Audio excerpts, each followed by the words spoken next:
तो फाइनली ढूंढ लिया आपने। हाँ, मुझे उम्मीद थी आप ढूंढ लोगे। आज की इस वीडियो में मैं आपको बताऊंगा हरियाणा बोर्ड की एक किताब है आपकी इतिहास की, हमारा भारत एक। इसका जो है पाठ नंबर 5 के महत्वपूर्ण प्रश्न उत्तर आज इस वीडियो में होने वाले हैं। पाठ का नाम काफी बड़ा सा है, गौतम बुद्ध, महावीर और जगत गुरु आदि शंकराचार्य का जीवन और शिक्षाएं। तो ये पाठ है हमारा, इसके आज हम महत्वपूर्ण प्रश्न उत्तर डिस्कस करने वाले हैं।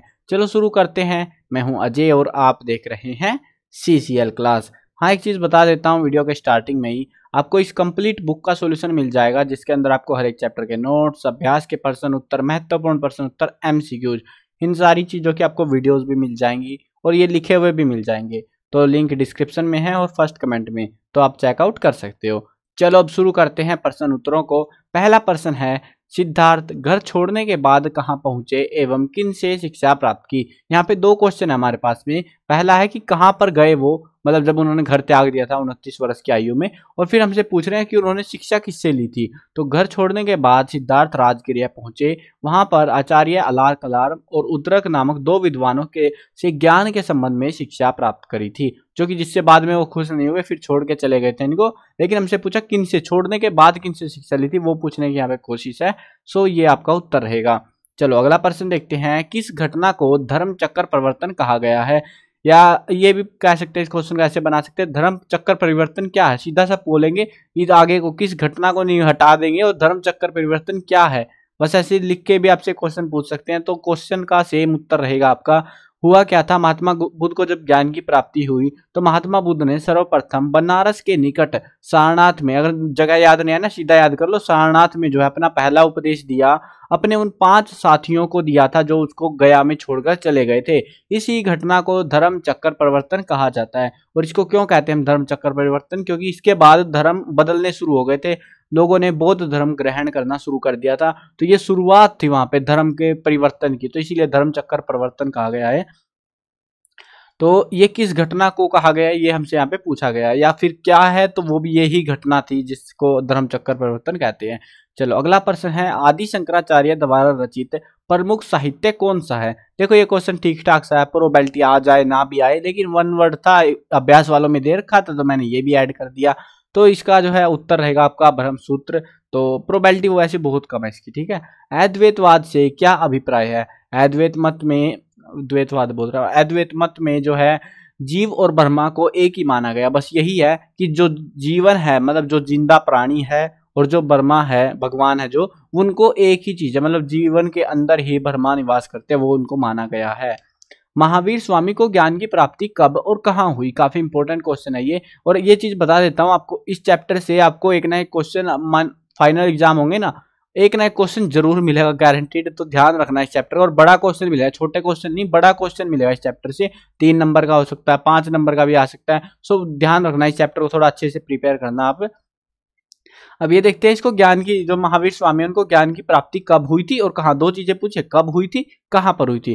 देखो महावीर स्वामी ने तप करते हुए शरीर को कई तरह के कष्ट दिए। 12 वर्ष की निरंतर तपस्या के बाद जिरीब्री ग्राम विहार में जो है रज्जुपलिका नदी के तट पर एक साल वृक्ष के नीचे उन्हें ज्ञान की प्राप्ति हुई। अब आप बोलोगे भाई ये इतना बड़ा सा तुमने लिख दिया नाम, ये कैसे याद रखें, हम भूल ही जाएंगे सारा कुछ। देखो आसान करता हूँ इसके आपके लिए, अगर ये ज्यादातर चांस है 1 नंबर में या 2 नंबर में देंगे, प्रोबेबिलिटी है 2 नंबर में देने की, बट कई बार 1 नंबर में भी दे दे, जो भी है। देखो आपको स्टार्ट कहाँ से करना है, अगर आपका मन करा बिल्कुल छोटा करने का, यहाँ से स्टार्ट करो। 12 वर्ष की तपस्या के बाद, ठीक है, निरंतर कह लो या तपस्या के बाद जो है बिहार में, एक बिहार में, ये नदी का नाम तो याद रखना पड़ेगा, रिजुपलिका नदी के किनारे एक साल वृक्ष के नीचे उन्हें ज्ञान की प्राप्ति हुई। इससे छोटा नहीं हो पाएगा ये, अगर इससे छोटा करोगे तो फिर नंबर ही छोटे हो जाएंगे आपके, ठीक है। सो वो आप देख लेना। अब अगला प्रश्न है, बुद्ध धर्म के अष्टमार्ग का वर्णन कीजिए। उन्होंने 8 रास्ते बताए हैं, उनका हमको वर्णन करना है। देखो मैंने वो आगे लिखे हुए थे, सम्यक कर्म, सम्यक ये, सम्यक ये, ऐसे करके बहुत 8 पॉइंट लिखे हुए थे टॉपिक्स, बट वो काम के थे नहीं हमारे लिए। हमारे लिए थे ये मेन जो लाइनें हैं वो, क्योंकि ये आएगा बड़ा क्वेश्चन, छोटा क्वेश्चन नहीं आता, बड़ा क्वेश्चन आएगा 5 नंबर में, ठीक है। तो हमें कैसे लिखना है, ये 8 बातें हैं और 8 की 8 लिखनी है, ठीक है। आसान है वैसे, ज्यादा मुश्किल नहीं है। 8 आदर्श बातें इसमें बताई गई हैं। पहला था मनुष्य के कर्म शुद्ध होने चाहिए, सभी मनुष्यों को सत्य बोलना चाहिए, सत्य विचार होने चाहिए कह सकते हो, और उन्हें सांसारिक बुराइयों और व्यर्थ के रीति रिवाजों से दूर रहना चाहिए। कोई भी प्रत्यक्ष या अप्रत्यक्ष रूप से हानिकारक व्यवहार ना करे।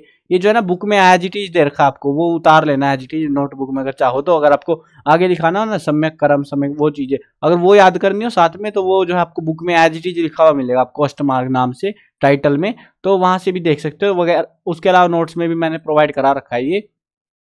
मैंने आपकी सुविधा के लिए वो चीजें वो जो आगे पॉइंट्स है वो हटा दिया क्योंकि नंबर फिर भी उतने ही आना, बट ये पॉइंट आपको जरूर याद रखने पड़ेंगे फिर भी। तो कोई भी प्रत्यक्ष या अप्रत्यक्ष रूप से हानिकारक व्यवहार नहीं करना है हमको। अपने आप को सुधारने की कोशिश करना, स्पष्ट ज्ञान से देखने की मानसिक योग्यता पाने की कोशिश करना, मनुष्य को अपना ध्यान पवित्र और सादा जीवन व्यतीत करने में लगाना चाहिए। मनुष्य को सच्चा विश्वास होना चाहिए कि इच्छाओं का त्याग करने से दुखों का अंत हो सकता है और निवारण पाना। तो ये 8 रास्ते थे जिनको महात्मा बुद्ध ने बोला था, इन 8 चीजों को तुम अपनी जिंदगी में अपनाओ और तुम्हारी जिंदगी से दुख हमेशा के लिए चला जाएगा। मतलब जिंदगी में कुछ रहेगा भी नहीं लेकिन दुख भी चला जाएगा। ठीक है, चलो आगे बढ़ते हैं। 4 आर्य सत्य क्या है ये हमको बताने हैं। तो ये 4 आर्य सत्य है, ये वाले 4 पॉइंट। संसार दुखों का घर है, दुखों का कारण इच्छाएं हैं और इच्छाओं पर नियंत्रण करके हम दुखों से बच सकते हैं। और सांसारिक दुखों को दूर करने के 8 रास्ते हैं। अष्टमार्ग जो हमने इससे पहले वाला पर्सन पढ़ा ना, तो वो चीज का प्रमोशन हो रहा है यहाँ पे, तो वो अष्टमार्ग है और इसी से जो है तुम अपने आप को जो है सुखी बना सकते हो। अगला प्रश्न है महात्मा बुद्ध और महावीर स्वामी के जीवन में क्या समानता है। बहुत ज्यादा इंपॉर्टेंट है, 3 नंबर के हिसाब से क्वेश्चन है ये, आ सकता है एग्जाम्स में। तो दोनों का ही मानना था, देखो दोनों की समानता बताने ना एक जैसी क्या चीजें थी दोनों में। तो दोनों का मानना था घर का त्याग करने पर ही सच्चे ज्ञान की प्राप्ति हो सकती है। दोनों का जन्म राज परिवार में हुआ और दोनों ने ही सत्य को जानने के लिए घर त्याग दिया। दोनों की ही विचारधारा अहिंसा पर आधारित थी। दोनों का यह मानना था ना कि जानवरों की बलि नहीं देनी चाहिए और दोनों ने ही अहिंसा पर बल दिया। दोनों ने घर त्याग कर अब आए हुए लोगों के लिए संघ का निर्माण भी किया था। तो ये सारी चीजें दोनों ने, मतलब दोनों की जो मानसिकताएं थी वो लगभग सेम थी।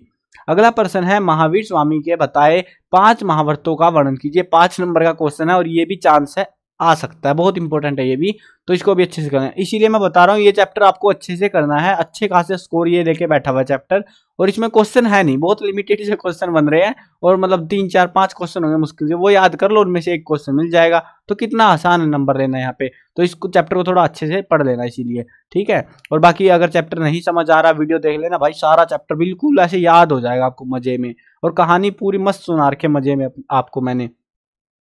चलो आपको 5 महाव्रत यहाँ पे बताने हैं। पहला था अहिंसा, जिसमें जो है हमको अहिंसा नहीं करनी, मतलब टाइटल याद करो। देखो इस क्वेश्चन को जो है ना 2 तरीके से पूछ सकते हैं वो। अगर 5 नंबर में नहीं दिया और वो बोले भाई हम तो 2 ही नंबर में देंगे, तुम क्या करोगे? तुम मतलब इतना बड़ा उत्तर लिखते फिरोगे 2 नंबर के लिए? नहीं ना। तो देखो करना क्या है उसके लिए बता देता हूँ। अगर ये आ जाता, वैसे चांस है नहीं बट आ जाए कभी गलती से, तो आपको करना क्या, अगर ये 2 नंबर में आता है तो आपको सिर्फ टाइटल लिखना है, अहिंसा, चोरी ना करना, सत्य, संग्रह ना करना, ब्रह्मचर्य, ठीक है। ये 5 जो है बातें, ये पॉइंट टाइटल्स जो आपको लिखने हैं बस, और ये 2 नंबर आपके मिल जाएंगे आपको वहां पे। लेकिन अगर आ जाता है 5 नंबर फिर आपको इनको एक्सप्लेन करना ही पड़ेगा, ठीक है।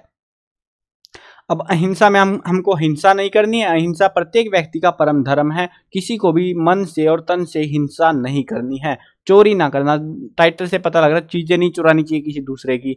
सत्य, हमेशा सच्चाई के रास्ते पर चलना चाहिए, सच बोलना चाहिए। और उन्होंने कहा ऐसी बातें ना करो जिसमें कटुता हो। संग्रह न करना, यानी कि व्यक्ति को जरूरत से अधिक पैसा इकट्ठा नहीं करना चाहिए। ब्रह्मचर्य यानी कि मनुष्य को वासनाओं से, इच्छाओं से जो है, लालच से दूर रहना चाहिए। और सच्चा ब्रह्मचर्य वही है जो ना तो विषय वासना के बारे में सोचता है और ना ही इस बारे में बातें करता है। तो ये थे आपके इस चैप्टर से इंपॉर्टेंट क्वेश्चन, और काफी इंपॉर्टेंट चैप्टर मेरे को लगा, मेरे पर्सपेक्टिव से। बाकी एग्जाम में आएगा तो आप भी बताना कितने मार्क्स का ये चैप्टर आया था आपका। चलो फिलहाल वीडियो खत्म करते हैं। मैं कवर करने वाला हूँ क्लास 1 से लेके 12th तक सभी सब्जेक्ट की वीडियो, हिंदी मीडियम और इंग्लिश मीडियम दोनों में होने वाली है। तो सब्सक्राइब करो, साथ में घंटी दबाओ ताकि कोई भी अपडेट आए आपको बिल्कुल टाइम से मिल जाए।